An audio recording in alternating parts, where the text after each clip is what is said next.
شیخ رشید کا 2 روزہ جسمانی ریمانڈ منظور کر لیا گیا۔ سینئر صحافی عمران ریاض کو لاہور ایئرپورٹ سے گرفتار کر لیا گیا۔ اسلام آباد ہائی کورٹ نے پاکستان تحریک انصاف کی درخواست خارج کر دی۔ بسم اللہ الرحمن الرحیم۔ ناظرین، میں ہوں آپ کا میزبان حماد کھر، آپ دیکھ رہے ہیں میرا فیس بک پیج اور یوٹیوب چینل۔ ناظرین، آج 3 اہم خبریں ہیں جو میں آپ کے سامنے رکھوں گا۔ سب سے پہلے بات کرتے ہیں شیخ رشید کی۔ شیخ رشید کو ان کی رہائش گاہ راولپنڈی سے گرفتار کرنے کے بعد آج اسلام آباد کی مقامی عدالت میں پیش کیا گیا، جہاں پر ان کا 2 روزہ جسمانی ریمانڈ منظور کر لیا گیا۔ شیخ رشید احمد کے مطابق کل رات ان کی رہائش گاہ پر 100 سے 200 پولیس اہلکار نے چھاپا مارا اور ان کے گھر میں توڑ پھوڑ بھی کی، جبکہ پولیس کی جانب سے یہ موقف سامنے آیا کہ جب شیخ رشید کو گرفتار کیا گیا تو وہ نشے کی حالت میں تھے، لیکن شیخ رشید نے اس بات کی تصدیق نہیں کی بلکہ اس بات کی تردید کی ہے۔ تو سب سے پہلے میں آپ کے سامنے یہ رکھتا ہوں کہ شیخ رشید احمد پر کون سا مقدمہ بنایا گیا۔ ناظرین، پاکستان پیپلز پارٹی کے ایک رہنما راجہ عنایت کی جانب سے اسلام آباد کے تھانہ آبپارہ میں یہ درخواست دی گئی کہ شیخ رشید جو ہیں وہ پیپلز پارٹی کے چیئرمین آصف علی زرداری اور ان کی فیملی کے لیے مستقبل میں خطرہ بن سکتے ہیں۔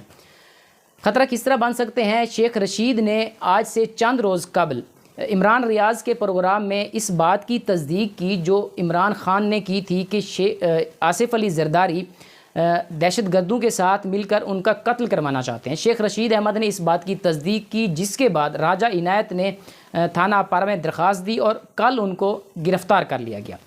ناظرین، اب ان کی جو دفعات لگائی گئی ہیں اس میں سب سے پہلے 153A لگایا گیا ہے، جس میں کوئی شر انگیز تقریر کا یہ دفعہ لگائی جاتی ہے جس کی سزا 5 سال تک قید ہو سکتی ہے۔ اس کے بعد ایک دفعہ لگائی گئی ہے 505، جس میں عوام کو اشتعال دینے کی یہ دفعہ ہے، اس کی جو سزا ہے وہ 7 سال قید ہو سکتی ہے۔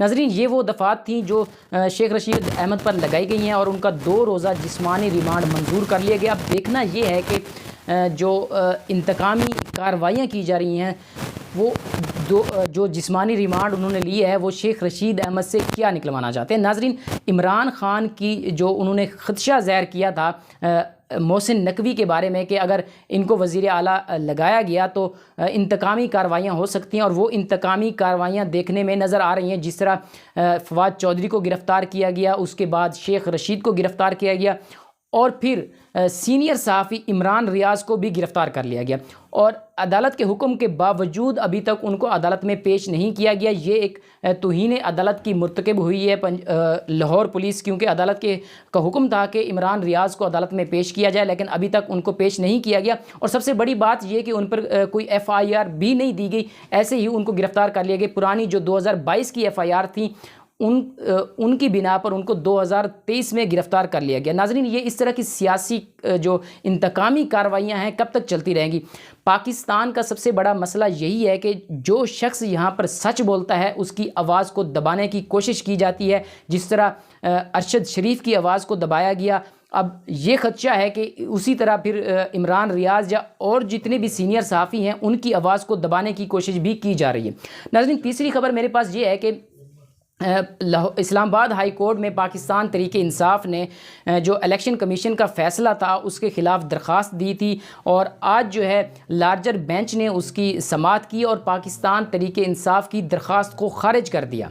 اور ناظرین، یہ جو ان کی درخواست خارج ہوئی ہے یہ پاکستان تحریک انصاف کی سیاسی پارٹی اور ان کے مستقبل پر جو ہے برے اثرات چھوڑ سکتی ہے، کیونکہ عمران خان پر بھی FIR چل رہی ہیں، وہ بھی اس وقت ضمانت پر ہیں۔ اب دیکھنا یہ ہے کہ کیا عمران خان کی بھی گرفتاری ہو سکتی ہے۔ اب دیکھنا یہ ہے کہ اسلام آباد ہائی کورٹ کا یہ فیصلہ پاکستان تحریک انصاف کے لیے کتنا خطرناک ثابت ہوتا ہے۔ ناظرین، اپنے میزبان کو دیجیے اجازت۔ اللہ نگہبان۔